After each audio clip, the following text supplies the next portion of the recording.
당신과 나 사이. 김혜남 지음, 출판사 메이븐. 챕터 1.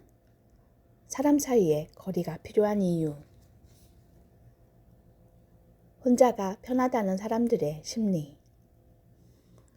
선생님, 저는 혼자 있는 게 더 편해요. 왜요? 그러자 그녀는 너무 뻔한 질문이라는 듯 대답했다. 사람들을 만나면 피곤하니까요. 그리고 꼭 만나야 할 이유가 있나요? 그녀의 말에 따르자면 회사 일도 바쁘고 친구들을 만나려면 따로 시간을 내야 하는데 다들 바빠서 날짜를 맞추기가 어렵고 영화 취향도 달라서 같이 볼 영화를 고르는 것도 일이고 기껏 만나봐야 다 자기 얘기하느라 바쁘다는 것이다. 게다가 친구들을 만나고 집에 들어가면 별로 한 일도 없는데 피곤해서 다음날 컨디션이 엉망이 된다고 했다. 그럴 바엔 영화를 보고 싶은 날 혼자 영화를 보고 집에 돌아와 쉬는 게 훨씬 스트레스가 적단다. 일리 있는 말이다. 노력 대비 효율성으로 치자면 사람을 만나 관계를 쌓는 것만큼 비효율적인 일도 없을 것이다. 왜냐하면 관계를 쌓으려면 절대적인 시간과 노력이 필요하다. 그런데 내가 아무리 마음을 열고 다른 사람에게 다가가려 해도 그것을 상대방이 어떻게 받아들일지 알 수가 없다. 내가 아무리 노력해도 상대방이 나를 좋아하지 않을 수도 있다. 만약 상대방이 다행히 나를 좋아해 준다고 치자. 그 마음이 언제 변할지는 아무도 모른다. 그럼에도 언젠가는 상대방도 나의 마음을 알아주리라 기대하며 시간과 노력과 돈을 들였다고 해보자. 그 결과가 나올 때까지 기다릴 여유가 없다. 사람들은 이제 예전처럼 한 마을에 모두가 모여 사는 게 아니라 뿔뿔이 흩어져 살아간다. 지금 내 옆에 있는 사람이 언제 이사를 갈지, 언제 학교를 옮길지, 언제 직장을 옮길지, 언제 학원이나 모임을 그만둘지 모른다. 평생 같은 공간에 머무르는 사람이라면 손해를 봐도 보상이 돌아올 때까지 참고 견디겠지만 언제 어떻게 헤어질지 모르는 상황에서 누가 손해를 보려고 하겠는가. 게다가 사람들은 각박한 무한 경쟁에서 살아남기 위해 애쓰느라 너무 바쁘다. 그러다 보니 노력 대비 효율성을 따질 수밖에 없게 된다. 그래서 회사에서 후배들을 예뻐하며 하나라도 더 가르쳐 주려는 사람에게 상사들은 후배한테 잘해봐야 아무 소용없어 라고 말한단다. 가르쳐 놓으면 고마워하기는커녕 다 자기들이 잘난 줄 알고 금방 다른 회사로 옮겨가기 때문이란다. 그런 면에서 보자면 혼자가 더 편하다고 말하는 그녀는 아무 문제가 없는 건데 왜 정신과 의사인 나를 찾아온 걸까? 그녀가 나를 찾아온 진짜 이유. 요즘 랜선 이모, 랜선 집사가 유행이라고 한다. 랜선 이모는 인터넷 네트워크를 연결하는 케이블인 랜선과 이모가 합쳐져 만들어진 말이다. SNS나 유튜브, 블로그 등에 공개된 남의 집 아이를 보면서 내 조카인 듯 아끼는 사람들을 가리킨다. 랜선 이모들은 실제로는 본 적이 없지만 텔레비전이나 SNS를 통해 알게 된 귀여운 아이의 일상을 온라인상에서 지속적으로 챙겨보며 팬처럼 열렬한 지지와 사랑을 쏟아붓는다. 가상의 이모 역할을 자처하는 것이다. 이모가 현실의 조카를 만나려면 시간과 에너지가 들 뿐만 아니라 때론 돈도 써야 한다. 그런데 랜선 이모는 아이를 돌볼 책임이 없다. 아무런 희생을 할 필요가 없는 것이다. 그저 자신이 원하는 때 온라인에 접속해 아이의 예쁜 모습을 보고 마음껏 귀여워하면서 즐거움과 마음의 위안을 얻기만 하면 된다. 그 아이가 더 이상 사랑스럽지 않으면 바로 다른 아이를 찾아간다. 한편 랜선 집사는 자신은 고양이를 키우지는 않지만 다른 사람이 키우는 고양이 사진과 동영상 등을 보면서 귀여워하는 네티즌을 가리키는데 고양이 키우는 사람을 집사라고 부르는 데서 파생된 말이다. 현실에서 반려동물을 기르는 것은 보통 어려운 일이 아닌데 랜선 집사는 이를 걱정할 필요가 없다. 이들은 그냥 2, 3분짜리 귀여운 고양이 동영상을 보면서 기뻐하고 마음의 위안을 얻을 뿐이다. 랜선 이모와 마찬가지로 내가 필요할 때 보고 싶은 부분만 골라서 보면 되고 필요가 없으면 안 보면 그만이다. 재미있는 건 랜선 이모나 랜선 집사 모두 외로움을 해결하기 위해 가상의 관계나마 어쨌든 관계를 맺는다는 점이다. 관계를 통해 얻은 심리적 위안과 즐거움을 포기하고 싶지는 않은 것이다. 그것이야말로 하루 종일 피곤했던 몸과 마음을 달래는 가장 좋은 방법임을 이미 터득했기 때문이다.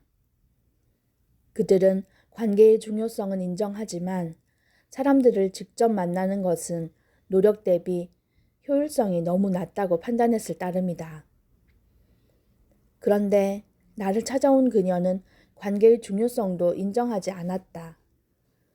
그러면서 살아가는 데 필요한 것들은 이미 알아서 잘 충족시키고 있으므로 굳이 인간관계에 목숨 걸 필요가 없다고 항변했다. 그러다 뭐가 마음에 안 들었는지 뾰족하게 물었다. 선생님은 배신 같은 거 당해본 적 없으시죠? 사람들은 보통 정신과 의사는 마음을 잘 읽기 때문에 누구에게도 속지 않을 거라고 생각한다. 그러나 제 아무리 똑똑한 정신과 의사라도 작정하고 속이는 사람들을 당해낼 재간이 없다. 게다가 환자들을 볼 때는 의사로서 최선을 다하지만 밖에 나가면 나 또한 평범한 인간일 뿐이다.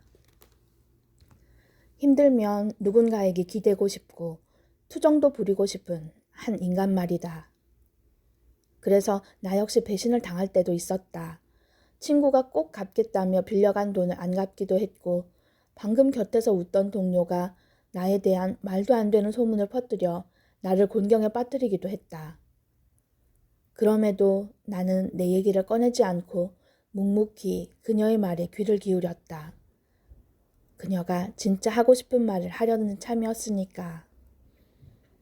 알고 보니 그녀는 2달 전 3년 동안 사귄 남자에게서 헤어지자는 통보를 받았다.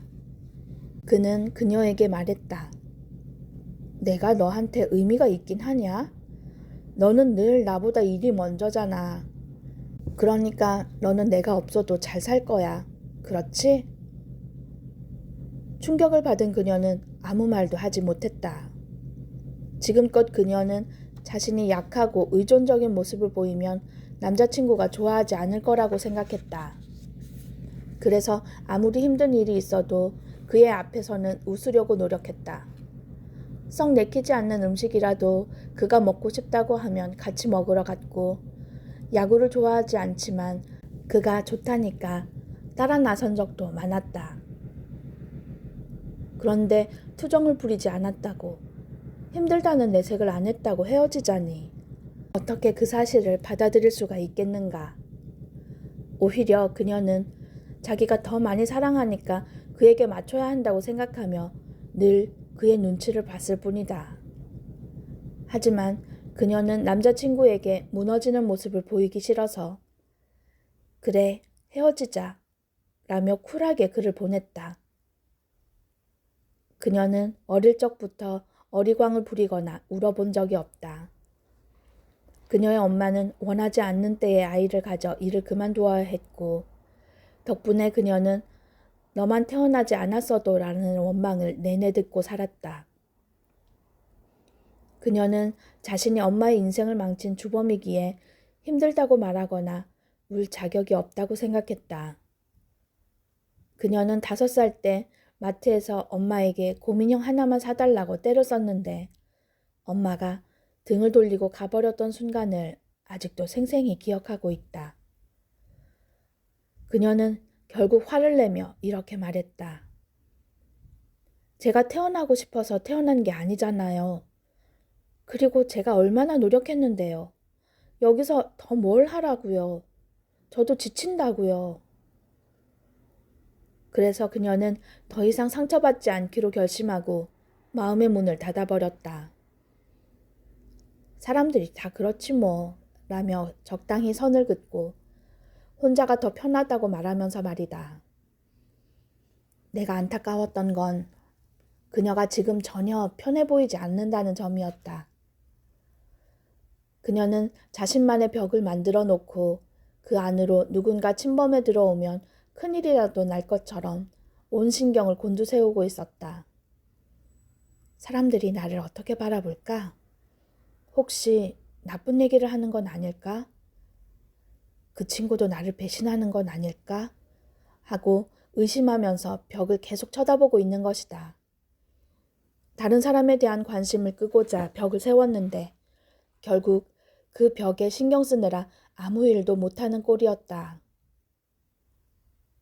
우리 집은 아버지와 어머니 밑으로 5명의 자식들이 줄줄이 있다 보니 하루라도 조용한 날이 없었다. 복작복작 늘 사람 많은 데서 자라서일까. 나는 언제부턴가 혼자 조용히 있는 삶을 꿈꾸었다. 그렇지만 정작 현실에서는 혼자 커피를 마시는 시간조차 사치일 때가 많았다. 그러다 보니 짧게나마 혼자 있을 수 있다면 그 시간을 오롯이 즐기려고 애썼다. 다른 사람들이 나를 어떻게 쳐다보든 그게 무슨 상관인가. 그런데 그녀는 혼자가 더 편하다고 줄곧 말하면서도 실제로는 혼자 있는 시간을 결코 즐기지 못했다. 다른 사람들이 자신에 대해 어떤 말을 할지 몰라 늘 긴장하고 있는데 어떻게 혼자 있는 시간을 즐길 수 있겠는가. 내가 혼자 있는 시간을 즐길 수 있었던 이유는 언제든 마음만 먹으면 사람들과 연결될 수 있고 그들이 내 연락을 반가워해 줄 것이라는 믿음이 있어서였다. 하지만 그녀에게는 그런 믿음이 없었다. 결국 그녀는 상처받지 않기 위해 사람들과 멀어짐으로써 위험을 피하고 안전해졌을지는 몰라도 편안한 마음을 가질 수는 없었다. 그녀는 사람들과 있을 때도 혼자 있을 때도 그저 외롭고 쓸쓸할 뿐이었다. 최악의 고독이란 지금의 나 자신과 불편한 상태로 지내는 나날이다. 소설가 마크 트웨인의 표현을 빌자면 그녀는 위험하지 않은 대신 최악의 고통을 맛보고 있는 중이었다. 어차피 상처 없는 삶은 없다. 가장 행복했던 순간은 언제인가요? 한참 고민하던 그녀는 할머니를 떠올렸다. 어릴 적 시골에 사는 할머니 댁에 놀러가면 할머니가 아이고 내 새끼 왔구나 하면서 자신을 반겨주었다고 한다. 그러면 그녀는 쪼르르 달려가 할머니에게 안겼고 아이고 예뻐라 하며 할머니는 그녀의 얼굴 곳곳에 뽀뽀해 주었단다. 가장 행복했던 순간을 떠올리는 것만으로도 그녀의 얼굴은 편안하고 행복해 보였다. 다른 사람들도 마찬가지다. 행복했던 순간을 떠올려 보라고 하면 열의 9은 소중한 누군가와 함께했던 추억을 떠올린다. 반면 혼자 있는 장면을 떠올리는 사람은 거의 없다. 행복은 결국 관계를 맺고 가꾸어가는 과정에 있음을 말해주는 방증이라 볼 수 있다. 하지만 관계를 맺고 가꾸는 게 결코 쉬운 일이 아니다. 그녀처럼 상처가 많은 사람일수록 누군가에게 마음을 여는 것을 매우 두려워한다. 사실 가까워진다는 것은 헤어지는 것만큼이나 어려운 일이다. 가까워지기 위해서는 필연적으로 상대방에게 숨기고 싶은 내면의 모습까지 다 보여줄 수 있어야 하는데 그랬다가 또다시 거부당할까봐 두렵기 때문이다. 그러나 그런 두려움을 이겨내야만 진정으로 가까워질 수 있다. 달라이 라마는 행복론에서 친밀감에 대해 다음과 같이 얘기한다. 서양에서 매우 가치 있게 여기는 관계가 있습니다. 그것은 두 사람 사이에 깊은 친밀감이 존재하는 관계입니다. 다시 말해 마음 깊은 곳에 있는 느낌과 두려움을 함께 나눌 수 있는 특별한 한 사람을 갖는 것입니다. 사람들은 그런 관계를 갖고 있지 않으면 자신의 삶에서 무언가 빠진 듯한 느낌을 받습니다. 친밀한 관계는 단지 다른 사람들을 알고 피상적인 대화를 나누는 것이 아니라 나의 깊은 문제와 고통을 함께 나누는 관계를 말하는 것입니다.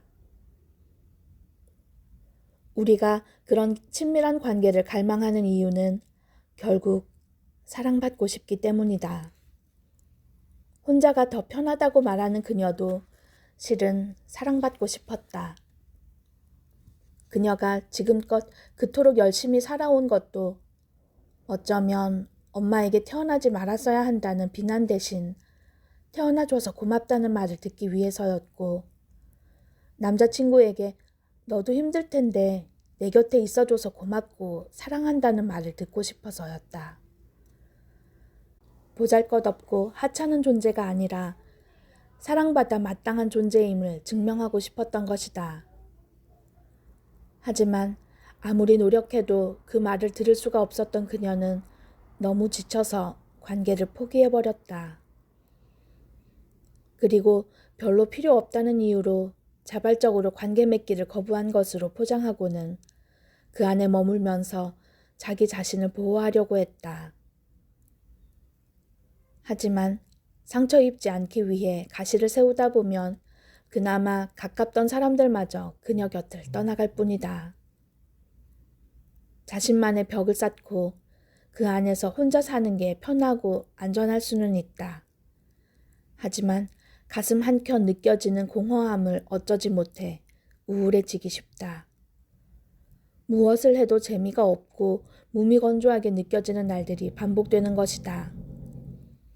그러므로 그녀가 인정해야 할 것은 상처를 입지 않으려고 애쓰는 노력이야말로 아무 소용이 없다는 사실이다. 자신에게 누군가 필요하다는 사실을 인정하고 스스로 벽을 허물어 꽁꽁 닫혀있던 마음을 열어야 한다. 세상에 상처 없는 관계란 없다. 상처 입을 각오로 용기를 내야만 누군가와 가까워질 수 있고, 그래야만 비로소 원하는 사랑을 얻을 수 있다.